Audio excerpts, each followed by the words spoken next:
In this video, we're talking about car companies that despise their own customers. Some of the biggest names in the industry, Ferrari, Lamborghini, Bugatti, and Tesla, are out here suing people, blacklisting owners, and setting insane rules that make you question, do you even own the car? The first company that hates its customers would be Tesla. Tesla is out here remotely disabling features on cars after you buy them. Here's what's been reported by customers. People buy used Teslas with full self-driving, but when they transfer ownership, Tesla removes the feature remotely. Someone upgrades their car's battery through a third party, Tesla bricks the software. A guy totaled his Tesla and repaired it, but Tesla refused to turn it back on. Dude, you bought the car. Why is Tesla still controlling it? Let's talk about Rolls-Royce. You might think they're just a luxury brand, but they're actually one of the most elitist companies on the planet. Rolls-Royce personally approves every single person who buys their car. If they think you're too flashy or not prestigious enough, they just won't sell you one.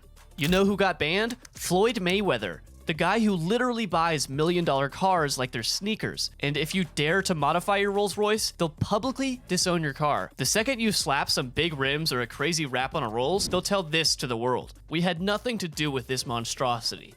Let's add McLaren to the list. These guys are all about performance, but they're also all about control.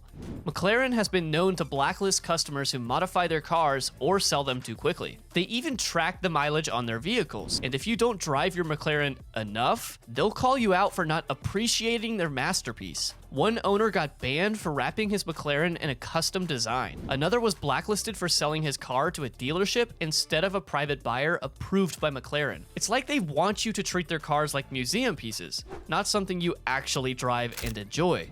Aston Martin is another brand that cares more about its image than its customers. They've been known to blacklist owners who modify their cars or sell them to undesirable buyers. One owner was banned for life after he wrapped his Aston Martin in a matte black finish. Another was blacklisted for selling his car to a YouTuber. Aston Martin even has a secret committee that decides who gets to buy their limited edition models. If you're not on their approved list, you're out of luck, no matter how much money you have. Koenigsegg might make some of the most insane hypercars on the planet, but they also have some insane rules for their owners. They require buyers to sign contracts that restrict how they can use and sell their cars. If you modify your Koenigsegg or sell it without their permission, you'll be blacklisted for life. One owner was banned for installing aftermarket wheels. Another was blacklisted for selling his car to a collector who wasn't on Koenigsegg's approved list. Pagani is another brand that treats its cars like priceless works of art, and its customers like temporary custodians. They have strict rules about how you can use and maintain your Pagani. If you don't follow their guidelines, they'll blacklist you and refuse to service your car. One owner was banned for repainting his Pagani in a custom color. Another was blacklisted for selling his car to a buyer who wasn't on Pagani's approved list. Now, let's talk about Lamborghini. They're a little more chill, but don't get too comfortable, because if you flip your car too soon, modify it too much, or just annoy them, they'll blacklist you. Alex Choi is a great example. If you've seen his builds, you know this guy goes crazy. He built a full Mad Max-style twin-turbo Lamborghini Huracan, and Lamborghini was not happy. They're also watching how owners behave on social media. If you mod your Lambo too much or resell it too fast, they might just ban you from ever buying another one. Let that sink in. You bought the car with your own money. You should be able to do whatever you want with it. But nope. Lambo's like, you play by our rules or you don't play at all. They'll take your money, but tell you what you can do with your car. Next up, Bugatti. Now, Bugatti isn't as lawsuit happy, and they won't blacklist you for a wrap, but they will make sure you never buy another Bugatti if you mess up. Messing up means modifying your Bugatti, which is dumb because it's already a spaceship on wheels, reselling your Bugatti too soon, selling your Bugatti to the wrong person. If you do any of that, you're blacklisted forever.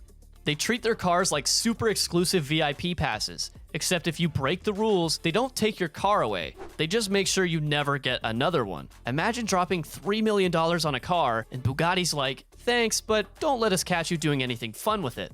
Let's end with the king of hating its own customers, Ferrari. Ferrari is different. Most car companies want customers to show off their cars, drive them, and customize them. Ferrari isn't one of them.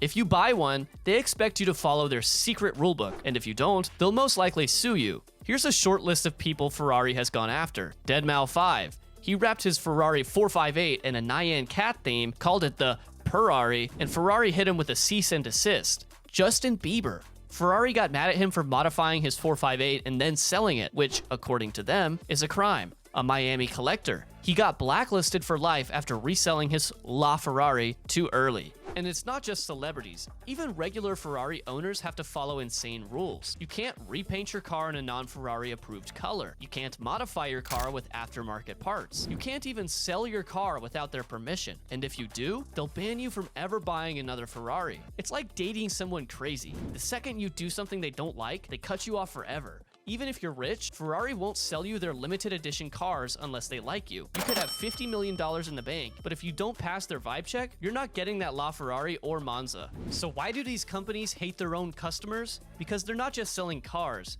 they're selling status. They want total control over who owns their cars, how they look, and how they're used. They believe that if the wrong people modify or resell them, that it damages their brand. It's like luxury designer brands that burn unsold bags instead of letting regular people buy them at a discount. They think that exclusivity makes them special. But here's the thing, not every brand is like this. If you want a cool car that doesn't come with a list of rules, here are a few brands that actually let you enjoy your car. Porsche encourages customization, even offering paint to sample options. Dodge sells 700 plus horsepower muscle cars, and it's basically like, go crazy, dude. Toyota, GR division, loves modders, sells parts, and even encourages tuning. Meanwhile, Toyota's over here like, you want to put a 2JZ in a Prius? Go for it, king. At the end of the day, it's your money. But if you buy a car from any of these brands, just know that you don't really own the car. It's just your turn. So maybe it's better to buy a car from a company that actually lets you enjoy it. But hey, what do I know? I drive a Toyota Prius.